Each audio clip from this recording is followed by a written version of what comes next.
The Northrop F-89 Scorpion was an American all-weather interceptor built during the 1950s, the first jet-powered aircraft designed as such from the outset to enter service. Though its straight wings limited its performance, it was among the first United States Air Force, U.S. Air Force, jet fighters equipped with guided missiles and notably the first combat aircraft armed with air-to-air nuclear weapons, the unguided Genie rocket. Design and development. The Scorpion stemmed from a United States Army Air Forces, USAF, Air Technical Service Command specification, military characteristics for all-weather fighting aircraft, for a night fighter to replace the P-61 Black Widow. The preliminary specification, sent to aircraft manufacturers on August 28, 1945, required 2 engines and an armament of 6 guns, either .60 caliber, 15 mm, machine guns or 20 mm, 0.79 in, autocannon. The revised specification was issued on November 23. It did not specify jet propulsion, but the desired maximum speed of 530 miles per hour, 850 kilometers per hour, virtually dictated that all the submissions would be jet-powered. The aircraft was to be armed with aerial rockets stored internally and 6 guns split between 2 flexible mounts, 4 guns forward and 2 in the rear. Each mount had to be capable of 15 degrees of movement from the longitudinal axis of the aircraft. Each mount's guns were to be automatically controlled by radar. For ground attack, it had to be capable of carrying 1,000 pound, 450 kilograms, bombs and to be able to carry a minimum of 8 rockets externally. Bell Aircraft, Consolidated Vultee, Douglas Aircraft, Goodyear, Northrop, and Curtiss-Wright all submitted proposals.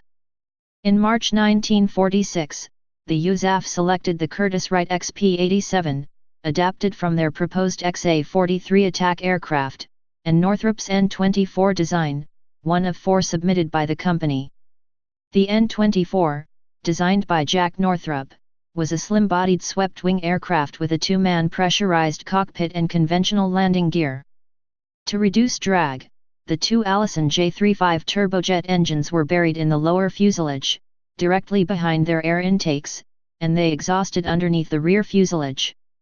The horizontal stabilizer was mounted just above the junction of the vertical stabilizer with the fuselage and had some dihedral. A contract for 2 aircraft, now designated the XP-89, and a full-scale mock-up was approved on June 13, although construction of the mock-up had begun immediately after the USAF announced that the N-24 had been selected. It was inspected on September 25, and the USAF was not impressed. The inspectors believed that the radar operator needed to be moved forward, closer to the pilot, with both crewmen under a single canopy, the magnesium components of the wing replaced by aluminum, and the fuel stowage directly above the engines moved. Other changes had to be made as wind tunnel and other aerodynamic tests were conducted. The swept wings proved to be less satisfactory at low speeds, and a thin straight wing was selected instead. Delivery of the first prototype was scheduled for November 1947, 14 months after the inspection. The position of the horizontal stabilizer proved to be unsatisfactory, as it was affected by the engine exhaust, and it would be blanked out by airflow from the wing at high angles of attack.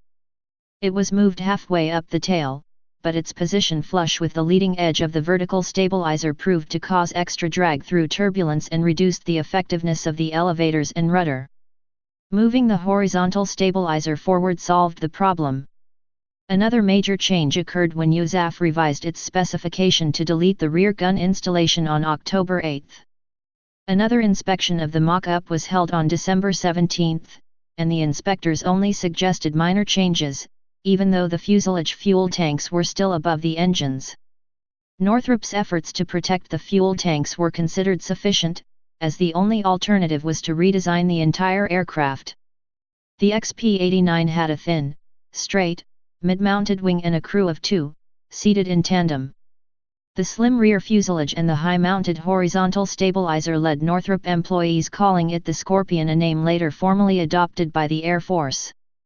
The intended armament of 4 20mm M24 cannon in a small nose turret was not ready when the XP-89 was completed in 1948. Pending the availability of either of the two turrets under development, an interim 6-gun fixed installation, with 200 rounds per gun, was designed for the underside of the nose. The thin wing had an aspect ratio of 5.88, a thickness-to-chord ratio of 9% and used a NACA 0009-64 section, which was selected for its low drag at high speed and stability at low speeds. A further advantage of the straight wing was that it could accommodate heavy weights at the wingtips. The wing could not fit the circular type ailerons used in the P-61, so Northrop used the decelelerons designed for the unsuccessful XP-79 prototype. These were clamshell-style split ailerons, which could be used as conventional ailerons, as dive brakes, or function as flaps as needed. All flying surfaces, the flaps, and the landing gear were hydraulically powered. The thin wing dictated tall, thin, high pressure, 200 psi, 1379 kPa, 14 kgf/cm2, main wheel tires, while the low height of the fuselage required the use of dual wheels for the nose gear. The terms of the initial contract were revised and formalized on May 21, 1947, with the price increased to $5,571,111. The delivery date of the first aircraft was scheduled 14 months, July 1948, from signing, and the second 2 months after that. A month before the prototype made its first flight on August 16, 1948 at Muroc Army Airfield, the U.S. Air Force changed its designation for fighter aircraft from P to F. The XF-89 was fitted with 4,000 lbf, 17.8 knots, J-35A9 turbojets and proved to be seriously underpowered. Initial flights were made with conventional ailerons, decelelerons not being installed until December.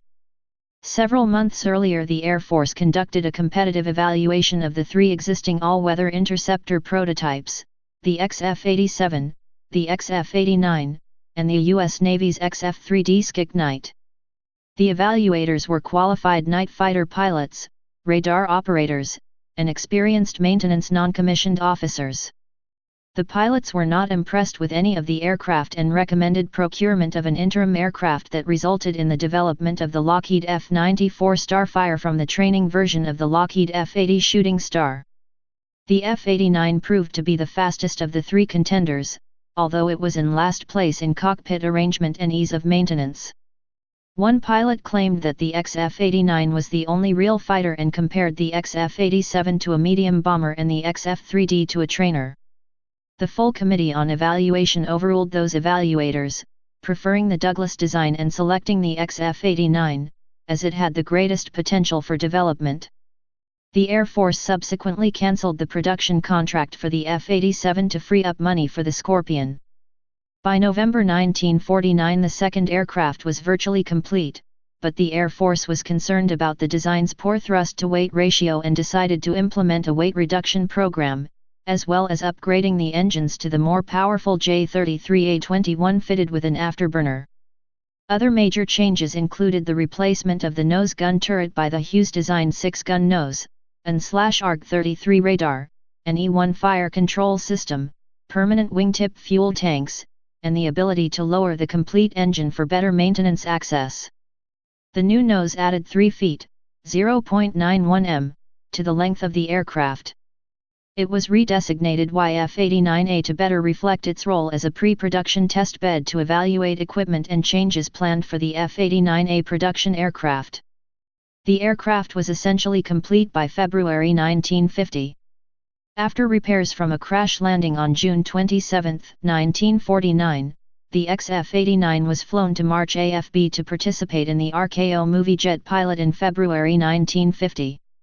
Shortly afterward, the aircraft crashed on February 22, killing the observer, when flutter developed in the elevator and the subsequent vibrations caused the entire tail to break off.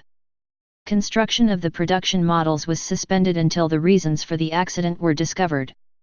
Engineering and wind tunnel tests revealed that the geometry of the rear fuselage and the engine exhaust created flutter-inducing turbulence that was aggravated by the high-frequency acoustic energy from the exhaust. Fixes for the problem involved the addition of a jet wake fairing at the bottom rear of the fuselage between the engines, external, Eistong, mass balances for the elevator, pending the design of internal mass balances, and the addition of exhaust deflectors to the fuselage to reduce the turbulence and the consequent flutter. Well before the YF-89A was complete, a $39,011,622 contract was awarded to Northrop on May 13, 1949 for 48 F-89A aircraft, one static test airframe and the modifications made to the YF-89A. Operational history. Production was authorized in January 1949, with the first production F-89A flying in September 1950. It had an /APG-33 radar and an armament of 620 mm, .79 in, T-31 cannons with 200 RPG. The swiveling nose turret was abandoned, and 300 US gal, 1,100 liters, fuel tanks were permanently fitted to the wingtips. Underwing racks could carry 16 5 in, 127 mm, aerial rockets or up to 3,200 pounds, 1,455 kilograms, of bombs. Only 18 F-89s were completed, which were mainly used for tests and trials, before the type was upgraded to F-89B standard, with new avionics. The type entered service with the 84th Fighter Interceptor Squadron in June 1951. These had considerable problems with engines and other systems, and soon gave way to the F-89C. Despite repeated engine changes, problems persisted, compounded by the discovery of structural problems with the wings that led to the grounding of the F-89 and forced a refit of 194A, B, and C models. The major production model was the F-89D, which first flew October 23, 1951 and entered service in 1954. It removed the cannon in favor of a new Hughes E6 fire control system with an /APG-40 radar and an /APA-84 computer. Armament was two pods of 52 2.75 in, 70 mm, Mighty Mouse FFAR rockets, for a total of 104. A total of 682 were built. In August 1956 a pair of F-89D interceptors were scrambled from Oxnard Air Force Base to shoot down a runaway F-6F-5K drone, leading to the Battle of Palmdale incident. Proposed re-engined F-89S, designated F-89E and F-89F, were not built, nor was a proposed F-89G that would have used Hughes Ma-1 fire control and GAR-1/GAR-2 Falcon air-to-air missiles like the Convair F-106 Delta Dart. The subsequent F-89H, which entered service in 1956, had an E9 fire control system like that of the early F-102 and massive new wingtip pods, each holding 3 Falcons, usually 3 semi-active radar homing GAR-1S and 3 infrared GAR-2S, and 21 FFARs, for a total of 6 missiles and 42 rockets. Problems with the fire control system delayed the HS entry into service, by which time its performance was notably inferior to newer supersonic interceptors, so it was phased out of U.S. Air Force service by 1959. The final variant was the F-89J. This was based on the F-89D, but replaced the standard wingtip missile pod/tanks with 600 gal, 2,271 liters, fuel tanks and fitted a pylon under each wing for a single MB-1 Genie nuclear rocket, sometimes supplemented by up to 4 conventional Falcon air-to-air missiles. The F-89J became the only aircraft to fire a live Genie as the John shot of Operation Plumbob on July 19, 1957. There were no new-built F-89JS, but 350 DS were modified to this standard. They served with the Air Defense Command, later renamed the Aerospace Defense Command, ADC, through 1959, and with ADC gained units of the Air National Guard through 1969. This version of the aircraft was extensively used within the Semi-Automatic Ground Environment, SAGE, air defense system. A total of 1,050 Scorpions of all variants were produced. Variants: XF-89. First prototype, powered by two 4000 lbf, 17.8 knots, Allison J35A9 engines. XF-89A. Second prototype.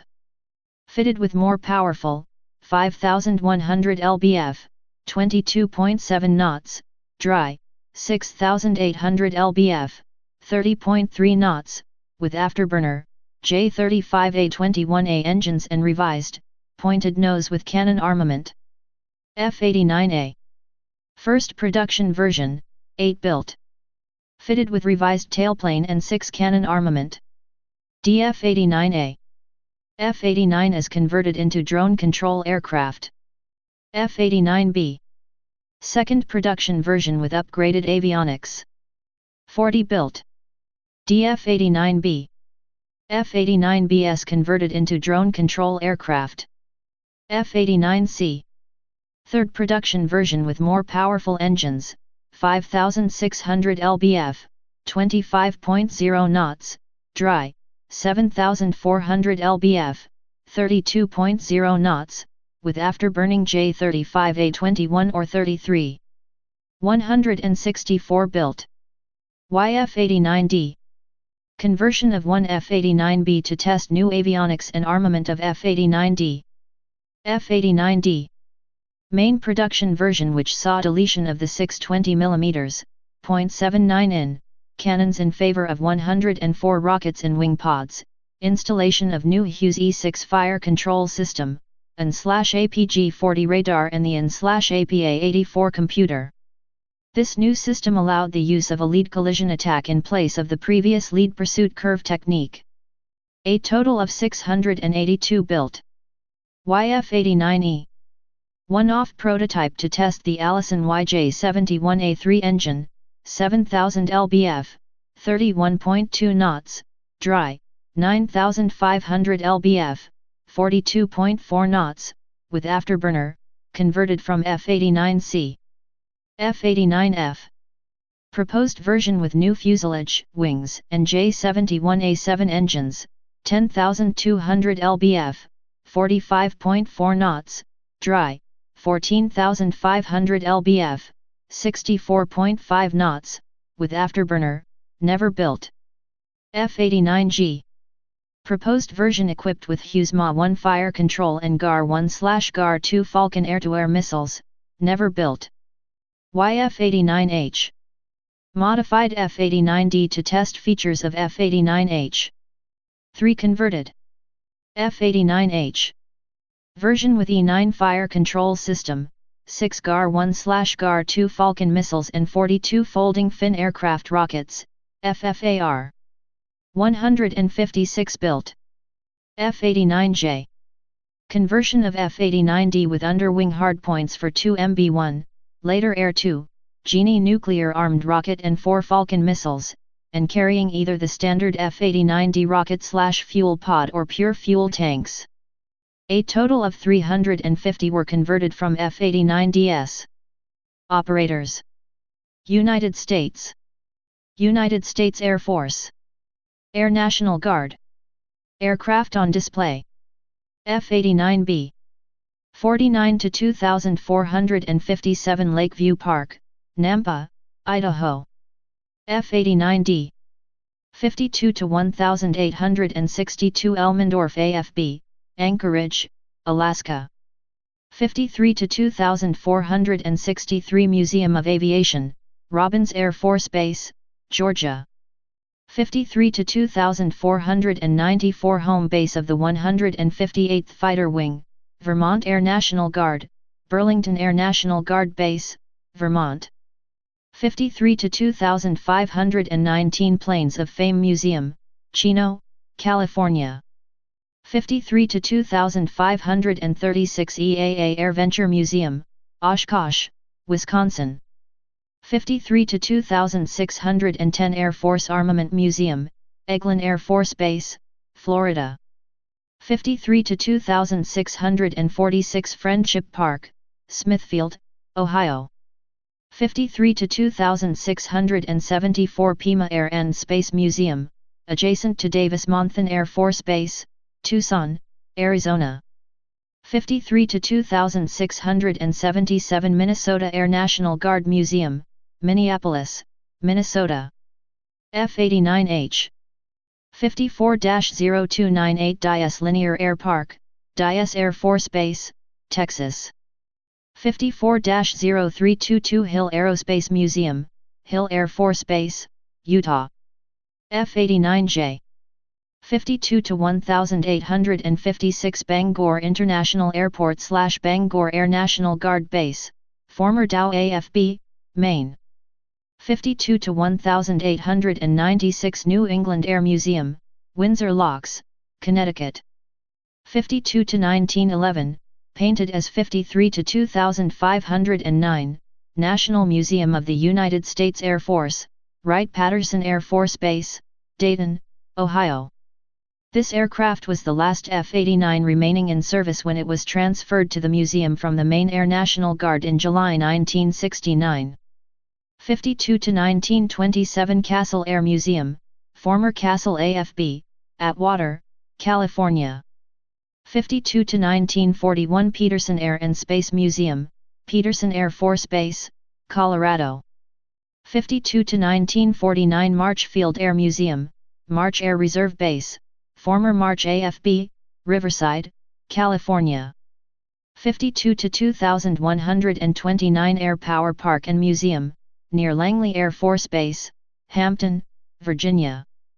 53-2547 120th Fighter Wing of the Montana Air National Guard at Great Falls Air National Guard Base, Great Falls International Airport, Montana. It is the only F-89 to have ever fired a Genie rocket with a live nuclear warhead, having done so as part of Operation Plumbob.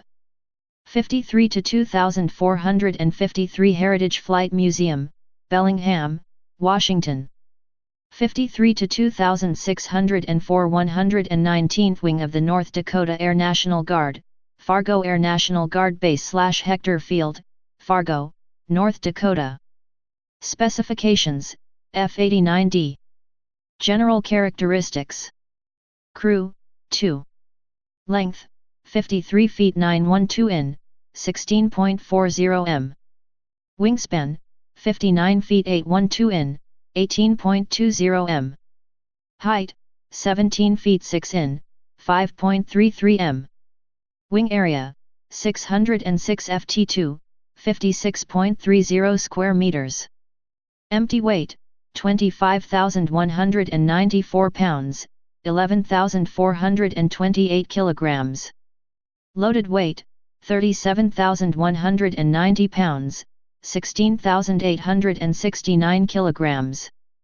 Max takeoff weight, 42,241 pounds, 19,161 kilograms.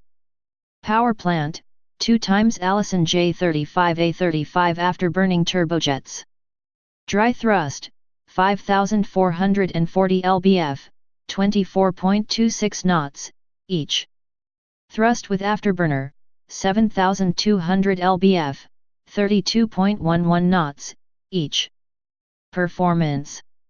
Maximum speed, 635 miles per hour, 552 knots, 1,022 kilometers per hour, at 10,600 feet, 3,200 m. Ferry range, 1,366 miles, 1,188 nm, 2,200 kilometers. Service ceiling, 49,200 feet, 15,000 m. Rate of climb, 7,440 feet / min, 37.8 m/s. Armament. Rockets. 104 times 2.75 in, 70 mm, Mighty Mouse folding fin aerial rockets. 16 times 5 in, 127 mm, aerial rockets on underwing racks or bombs, 3,200 pounds, 1,500 kilograms. Roll interceptor. Manufacturer Northrop Corporation. Designer Jack Northrop. First flight August 16, 1948. Introduction September 1950. Retired 1969. Primary user United States Air Force.